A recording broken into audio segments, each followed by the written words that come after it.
Have you ever noticed how exhausting it can feel when you no longer trust your own mind? You make a decision and then immediately question it. You say yes to something and then spend hours wondering if you should have said no. Or maybe you replay conversations and rethink choices. You ask other people what they think, not because you don't know anything, but because somewhere along the way you stop feeling confident in trusting yourself about the decisions that you make. And for caring and thoughtful people, this can become one of the quietest forms of exhaustion. Because it's not loud, it's not always obvious, but it slowly drains your peace, decision by decision, thought by thought, and day by day. And today, I want to help you to reconnect with something incredibly powerful. Your ability to trust yourself again.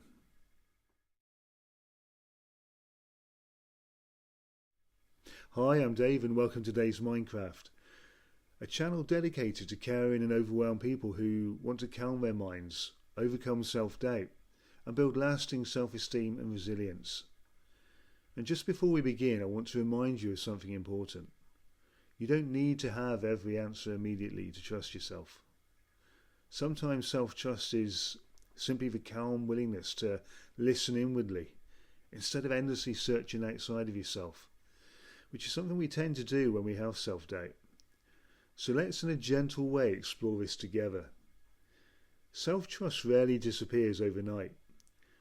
Usually it fades gradually over a period of time, sometimes through criticism, sometimes through difficult experiences, sometimes through relationships where we learn to question our feelings, and sometimes through perfectionism, and sometimes through simply being overwhelmed for too long.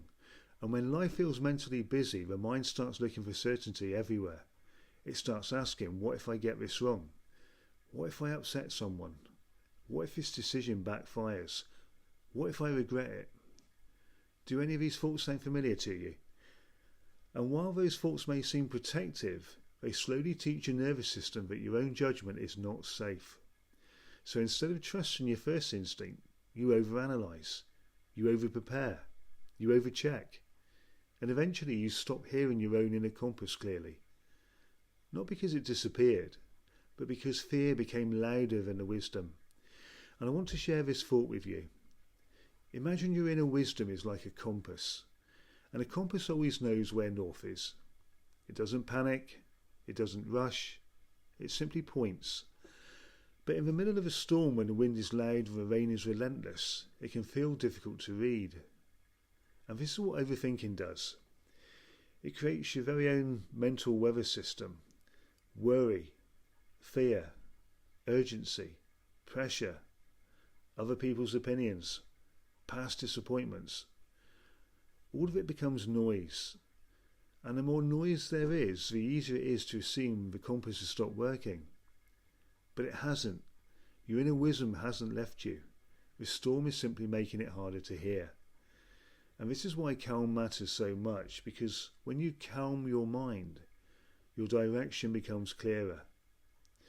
So, how do we begin trusting ourselves again? Not through force, and not through pretending fear isn't there, but through small evidence over a sustained period of time. Self-trust is rebuilt the same way trust is built in any relationship, through consistency.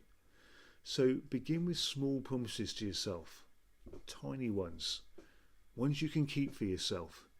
It may be, I'll pause before saying yes. I'll give myself 10 minutes before replying. I'll listen to how my body feels. I'll honour my need for rest tonight. I'll trust my first calm instinct. And every time you keep one small promise to yourself, you send your mind a powerful message. I am safe with me. And that is where self-esteem begins to deepen too, because confidence is not about perfection. It's about learning that you can rely on yourself. And I want to offer you this gentle practice here. And the next time you're overthinking a decision, pause and ask yourself, if fear was quieter, what would feel true for me? Not what would please everyone, and not what avoids discomfort, and not what looks perfect, but what feels quietly true. And this is where your MindCraft compass starts to strengthen and links in nicely with parts of my MindCraft system. M for map what fear is saying. N for nurture your inner voice with kindness. And A for affirm the future version of yourself who trusts yourself. And T for transform through repeated self-honouring choices, and each small moment of self-honouring builds a future you. And the healing that occurs when you start to rebuild that trust with yourself is not about becoming someone who never doubts. It's about healing and becoming someone who no longer abandons themselves. And that's real self-trust. It's the ability to say, I may not know everything, but I trust myself to handle what comes next. That's resilience and emotional safety, self-esteem in action. And for caring people especially, this changes everything, because instead of living at the mercy of every thought, you begin building a deeper faith and belief in yourself. And there is something else that can gently help rebuild self-trust. Sometimes we forget how much wisdom we've already earned. When you've lived through difficult days and carried responsibilities, and you've faced uncertainty and had to calm yourself and support others and keep moving forward, you've already been gathering evidence that you can cope, evidence that you can adapt, evidence that even when life feels uncertain, you find your way through. And this matters, because overthinking often makes us focus on only the things that could go wrong next. But self-trust grows stronger when we also remember, look at everything I've already handled. There have been days before that you thought you couldn't get through, conversations you were nervous about and decisions that felt heavy, unexpected challenges and emotionally difficult seasons, and yet here you are, still growing, still learning, and still becoming wiser. So sometimes the most powerful question is not, what if I get this wrong? But instead, what has my life already taught me about my strength? Because your past is full of proof that you are far more capable than fear sometimes allows you to remember. And when you reconnect with the life and lessons you've already lived, self-trust begins to feel less like guesswork and more like remembering who you are. So if you've been feeling disconnected from your own judgment lately, please remember this. Your inner compass is still there. It was never broken. It has simply been surrounded by too much noise. And the more gently you calm the storm, the more clearly you will hear yourself again. And that may become one of the greatest gifts you ever give yourself. So, if this has helped you today, please like, subscribe, and share it with someone else who may need this reminder too.